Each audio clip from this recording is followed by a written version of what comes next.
الحمد للہ رب العالمین والصلاة والسلام علی سید الانبیاء والمرسلین اما بعد اعوذ باللہ من الشیطان الرجیم لا حول ولا قوة الا باللہ العلی العظیم بسم اللہ الرحمن الرحیم رضی اللہ عنہم ورضوا عنہ صدق اللہ العظیم ان اللہ وملائکتہ یصلون علی النبی یا ایہا الذین آمنوا صلوا علیہ وسلموا تسلیما اللہم صل وسلم دائما ابدا علی حبیبک خیر الخلق کلہم صلاۃ والسلام علیک یا سیدی یا حبیبی یا رسول اللہ صلی اللہ تعالی علیہ وسلم۔ حضور تاجدار رسالت شہنشاہ ماہ نبوت صلی اللہ تعالی علیہ وسلم ارشاد فرماتے ہیں کہ جو بندہ مجھ پر روزانہ 1000 مرتبہ درود پاک پڑھنے کا عادی ہوگا وہ مرے گا نہیں اس وقت تک جب تک کہ اس مقام کا دیدار نہ کر لے، جنت کے اس مقام کو نہ دیکھ لے جس میں اسے داخل کیا جائے، یعنی موت سے پہلے اسے جنت میں اس مقام کا دیدار کرایا جائے گا جہاں پر وہ رہے گا۔ اتنی بڑی سعادت اور خوش نصیبی اس خوش نصیب کے لیے بیان کی گئی جو نبی کریم رؤوف الرحیم صلی اللہ تعالی علیہ وسلم پر روزانہ 1000 مرتبہ درود و سلام پڑھتا ہے۔ اگر ہم بھی چاہتے ہیں کہ ہمیں بھی یہ سعادت ملے، ہمارا نام بھی ان خوش نصیبوں کے اندر درج ہو، تو ہمیں بھی چاہیے کہ ہم جتنا زیادہ ہو سکے نبی کریم رؤوف الرحیم صلی اللہ تعالی علیہ وسلم پر درود و سلام پڑھ لیا کریں۔ اللہ عز و جل ہمیں کثرت کے ساتھ درود و سلام پڑھنے کی توفیق عطا فرمائے۔ مل کر محبت کے ساتھ بآواز بلند درود پاک پڑھے، اللہم صلی علی سیدنا شفیعنا نبینا حبیبنا و مولانا محمد عدد ما فی علم اللہ صلاة دائمتا بدوام ملک اللہ۔ صلاۃ والسلام علیکہ یا سیدی یا حبیبی یا رسول اللہ صلی اللہ تعالی علیہ وسلم۔ محترم و مکرم اسلامی بھائیوں، ماہ ذی الحج کی آج 22 تاریخ چل رہی ہے۔ اس مہینے کی جو 18 تاریخ گزری ہے یہ وہ مقدس تاریخ ہے جس میں خلیفہ سوم امیر المؤمنین داماد رسول حضرت سیدنا عثمان ابن عفان رضی اللہ تعالیٰ عنہ کی سن 37 ہجری میں شہادت ہوئی۔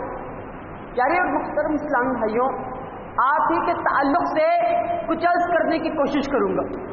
ہم دنیاوی بادشاہوں کے بارے میں تو بہت پڑھتے ہیں، دنیا داروں کے بارے میں بہت جاننے کی کوشش کرتے ہیں۔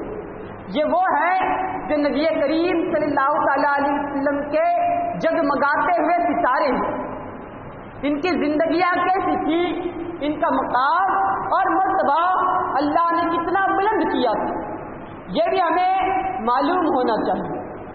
حضرت سیدنا عثمان ابن عفان رضی اللہ تعالیٰ عنہ کی ولادت باسعادت نبی کریم صلی اللہ تعالیٰ علیہ وسلم کی ولادت کے 6 سال بعد ہوئی۔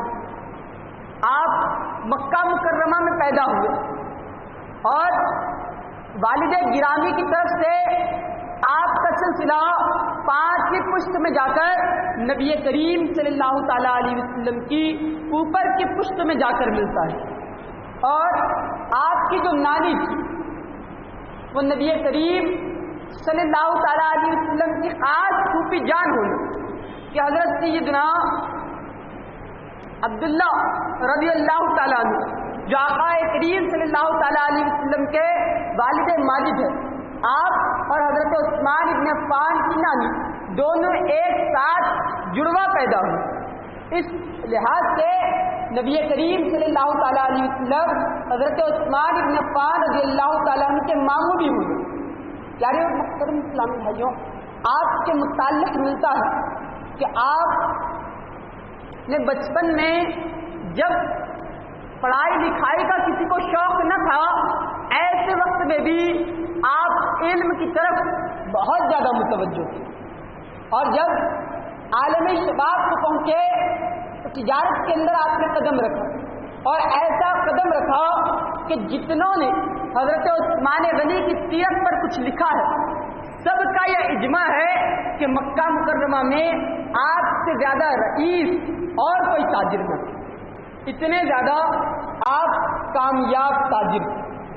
اعلان نبوت کے پہلے سال آپ نے اسلام کو قبول فرمایا۔ حضرت سیدنا ابو بکر صدیق رضی اللہ تعالیٰ عنہ کی دعوت پر آپ نے اسلام قبول کیا۔ قرآن مجید کے اندر جن کا ذکر کیا گیا کہ جو لوگ اول وقت میں جنہوں نے اسلام قبول کیا، اولون کا جو ذکر آیا ہے اس کے اندر حضرت عثمان ابن عفان رضی اللہ تعالیٰ عنہ بھی شامل ہے کہ روایتوں میں ملتا ہے کہ آپ چوتھے شخص تھے جنہوں نے اسلام کو قبول کیا۔ پیارے اور محترم اسلامی بھائیوں، حضرت عثمان غنی رضی اللہ تعالیٰ عنہ کی یہ خصوصیت ہے کہ آپ کو ذوالنورین کہا جاتا ہے۔ ذوالنورین سے مراد، اس کا اگر ترجمہ دیکھیں تو ترجمہ بنتا ہے دو نور والا۔ اس کا سبب یہ تھا کہ شہنشاہ کونین تاجدار انبیاء صلی اللہ تعالیٰ علیہ وسلم نے اپنی دو شہزادیوں کا نکاح آپ کے ساتھ کیا، اور آقا کریم صلی اللہ تعالیٰ علیہ وسلم نے فرمایا کہ پہلا نکاح بھی میری بیٹی کا میں نے عثمان سے اس لیے کیا کہ یہ اللہ کا حکم ہے، وحی کے ذریعے رب نے مجھے حکم دیا تھا، اور میری دوسری بیٹی کا نکاح بھی میں نے عثمان سے اس لیے کیا کہ یہ بھی اللہ کا حکم ہے۔ گویا اللہ سبحانہ و تعالیٰ کے حکم پر نبی کریم صلی اللہ تعالیٰ علیہ وسلم نے اپنی دو شہزادیوں کا نکاح حضرت عثمان ابن عفان رضی اللہ تعالیٰ عنہ سے کیا۔ پہلے آپ کے نکاح میں حضرت رقیہ رضی اللہ تعالیٰ عنہ آئی، جو ایک روایت کے مطابق 14 سال تک آپ کی زوجیت میں رہی۔ جنگ بدر کے وقت آپ کا انتقال ہوا۔ آپ ایک مرتبہ حضرت عثمان ایک مقام پر غمگین حالت میں بیٹھے، آقا کریم صلی اللہ تعالیٰ علیہ وسلم نے آ کر فرمایا کہ عثمان کیا بات ہے، غمزدہ معلوم ہوتے ہیں۔ عرض کیا یا رسول اللہ، مجھ سے زیادہ غم کس کو ہو کہ آج میرا آپ سے جو سسرالی رشتہ تھا وہ ختم ہو گیا۔ نبی کریم صلی اللہ تعالیٰ علیہ وسلم نے اپنی اور ایک شہزادی حضرت ام کلثوم رضی اللہ تعالیٰ عنہ کا نکاح بھی حضرت عثمان سے فرمایا، اور اس کے بعد حضرت عثمان غنی سے فرمایا اے عثمان، میری اگر 40 بیٹیاں ہوں، ایک کے بعد دیگر کا انتقال ہوتے جاتا تو میں 40 بھی تیرے نکاح میں دیتا۔ یعنی اتنی زیادہ محبت اور شفقت نبی کریم صلی اللہ تعالیٰ علیہ وسلم کی آپ کے اوپر ایسی شفقت کا آپ کے ساتھ معاملہ تھا کہ حضرت اسامہ کی روایت ہے کہ نبی کریم صلی اللہ تعالیٰ علیہ وسلم نے حضرت اسامہ کو شوربہ سالن کا کچھ حصہ دے کر فرمایا کہ لے جا کر عثمان کے گھر دے آنا۔ اس وقت حضرت اسامہ کی عمر بالکل کم تھی۔ آپ پہنچے اور جا کر آپ نے سالن کو پیش کیا۔ جب لوٹ کر آئے تو آقا علیہ السلام نے حضرت اسامہ سے پوچھا اے اسامہ بتا تو نے کیا دیکھا؟ عرض کرنے لگے یا رسول اللہ صلی اللہ تعالیٰ علیہ وسلم، میں نے دیکھا کہ حضرت رقیہ اور حضرت عثمان دونوں برابر میں بیٹھے۔ آقا کریم صلی اللہ تعالیٰ علیہ وسلم نے فرمایا کہ اے اسامہ بتا، کیا تو نے اس سے کوئی بہترین اور خوبصورت جوڑا دیکھا ہے؟ حضرت اسامہ کہتے ہیں واللہ، خدا کی قسم یا رسول اللہ، میں نے اس سے بہترین جوڑا نہیں دیکھا، یعنی اتنی زیادہ شفقت نبی کریم صلی اللہ تعالیٰ علیہ وسلم حضرت عثمان غنی کے اوپر۔ آپ کی خصوصیت یہ بھی ہے کہ آپ حضرت ابراہیم علیہ نبینا علیہ السلام کے مشابہ اللہ کے رسول صلی اللہ تعالیٰ علیہ وسلم نے اپنی تیسری شہزادی حضرت ام کلثوم رضی اللہ تعالیٰ عنہ سے فرمایا، اے بیٹی، تمہارے شوہر حضرت ابراہیم علیہ نبینا علیہ السلام کی طرح دکھتے ہیں۔ یہ کون کہہ سکتا ہے جس نے حضرت ابراہیم کو دیکھا ہو؟ یہ بات اس طرح اشارہ کرتی ہے کہ میرے آقا اس وقت بھی موجود تھے جب حضرت ابراہیم علیہ نبینا علیہ السلام کا زمانہ تھا۔ میرے آقا کریم صلی اللہ تعالیٰ علیہ وسلم سے اگلی پچھلی کوئی بات چھپی نہ ہو۔ فرمایا کہ تمہارے شوہر میرے باپ ابراہیم کی طرح دکھتے ہیں، یہ شرط بھی آپ کو حاصل ہے۔ حضرت عثمان غنی رضی اللہ تعالیٰ عنہ کی اور ایک خصوصیت یہ بھی ہے کہ آپ کو غنی کہا جاتا ہے۔ غنی کا ایک مطلب بے پرواہ ہوتا ہے، مال و دولت کی کوئی پرواہ آپ کو نہ تھی۔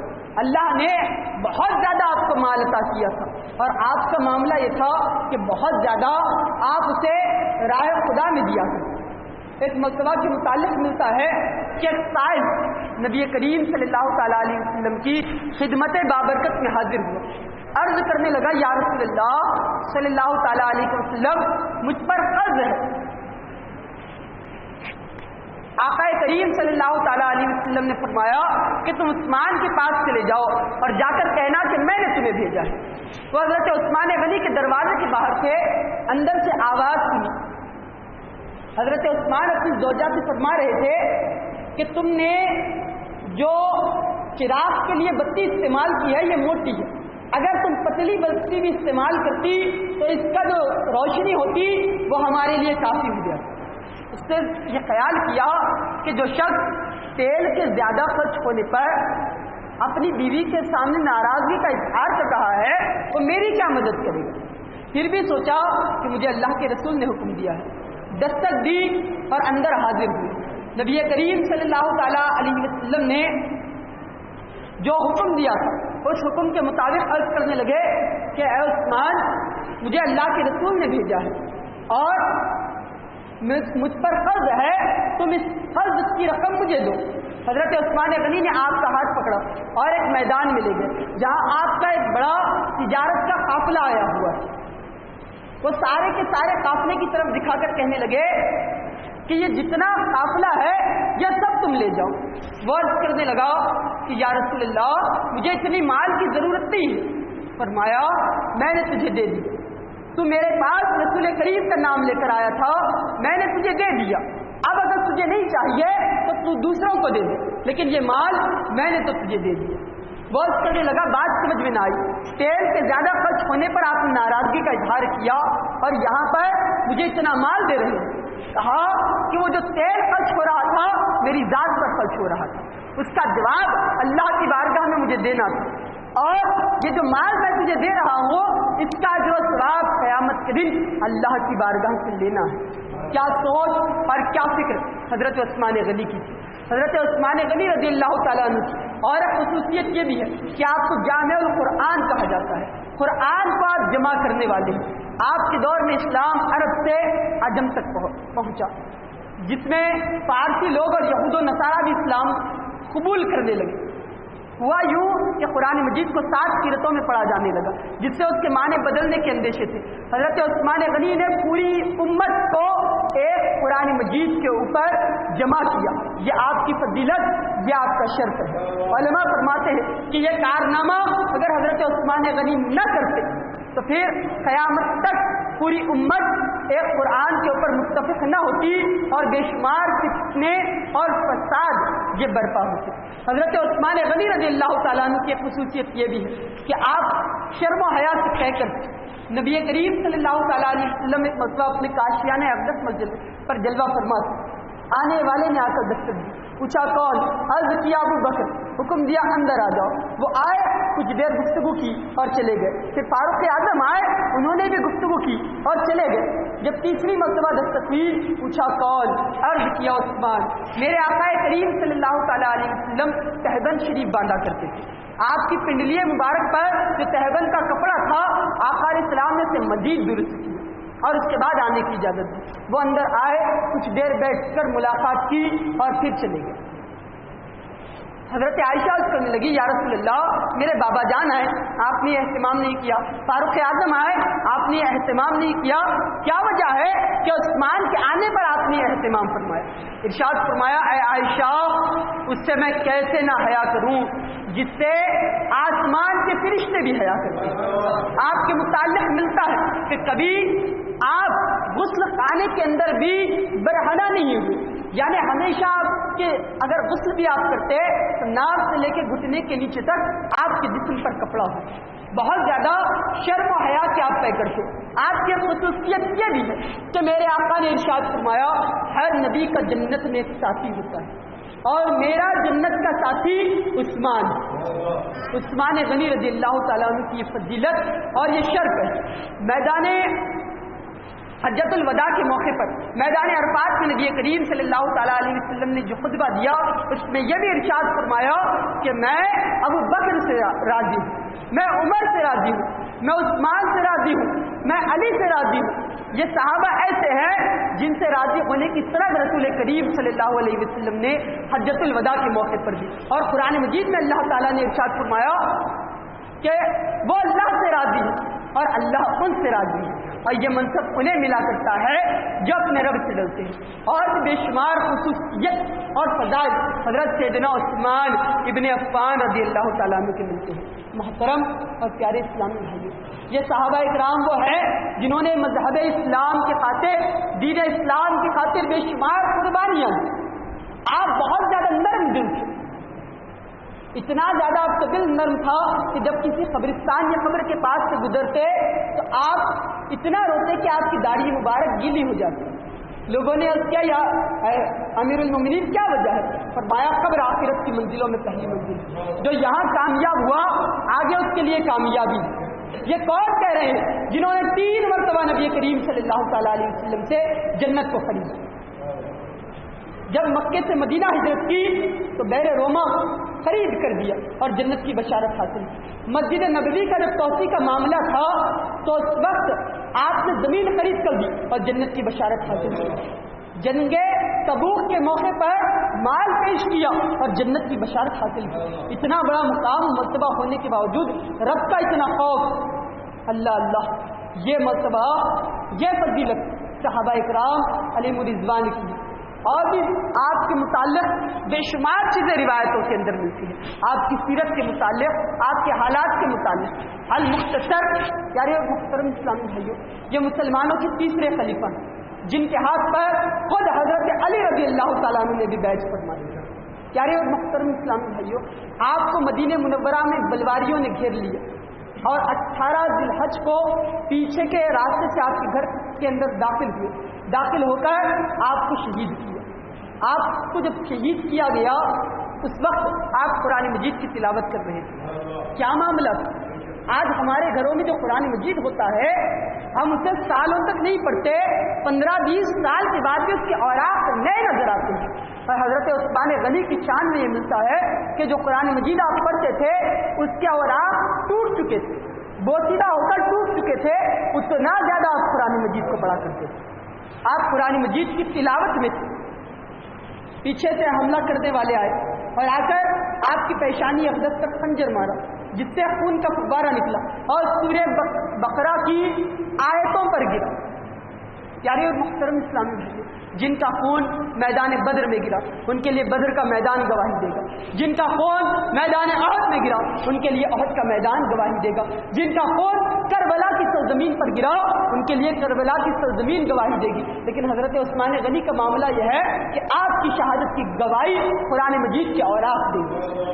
پیارے اور محترم اسلامی بھائیوں، آپ کو شہید کیا گیا جبکہ 700 صحابہ کرام آپ کے حکم کے منتظر تھے کہ آپ اگر ایک اشارہ کرتے تو جو لوگوں نے آپ کے گھر کو گھیرا تھا ان کو قتل کر دیا جاتا، لیکن آپ نے فرمایا میری وجہ سے، میری ایک زندگی کی وجہ سے مسلمان آپس میں نہ لڑے، کسی کا خون نہ بہے، اور مدینہ منورہ میں خون بہانا یہ مجھے پسند نہیں ہے۔ آپ نے اپنی جان دے دی، خلیفہ وقت اور بادشاہ وقت ہوتے ہوئے نرمی کا اظہار کیا، بہت زیادہ اپنے فیصلوں کے اندر آپ کی نرمی ہوا کرتی تھی۔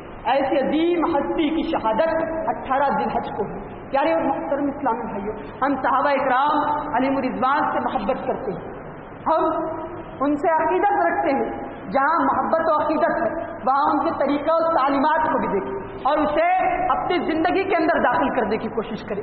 دیکھیں کہ کتنی زیادہ ہمارے اندر شرم و حیا ہے، ہمارے اندر سخاوت کہاں تک ہے، قرآن مجید سے ہماری کہاں تک محبت ہے۔ ہم صرف زبان سے کہہ دیں کہ محبت کرتے ہیں تو یہ کافی نہ ہوگا، بلکہ ہم اسی وقت اس دعوے میں کامیاب ہوں گے جب عمل کے میدان کے اندر آ گئے۔ تحریک اسلامی آج عمل کی دعوت پیش کرتی ہے، تحریک اسلامی کے قافلے یہ عمل کی دعوت پیش کرتے ہیں۔ آپ لوگوں سے التماس ہے کہ آپ تحریک اسلامی کے پاکیزہ ماحول سے وابستہ رہیں، صحابہ سے محبت کا دعویٰ جب کرتے ہیں تو ان کے طریقے کو بھی اپنانے کی کوشش کریں، گناہوں کو چھوڑیں اور نیکی کی طرف راغب۔ تحریک اسلامی کا ہفتواری مرکزی اجتماع ہر جمعرات رات 9 سے 11 تک سنی مرکز مسجد گلبانو نامپلی میں منعقد ہوتا ہے۔ آپ لوگوں سے التماس ہے کہ اپنے دوست احباب کے ساتھ شرکت فرمائیں۔ اللہ سبحانہ و تعالیٰ کی بارگاہ میں دعا ہے جو کچھ کہا گیا سنا گیا یاد رکھنے، عمل کرنے اور دوسروں تک پہنچانے کی توفیق عطا فرمائے۔ آمین بجاہ نبی الامین صلی اللہ تعالیٰ علیہ وسلم۔ صلاۃ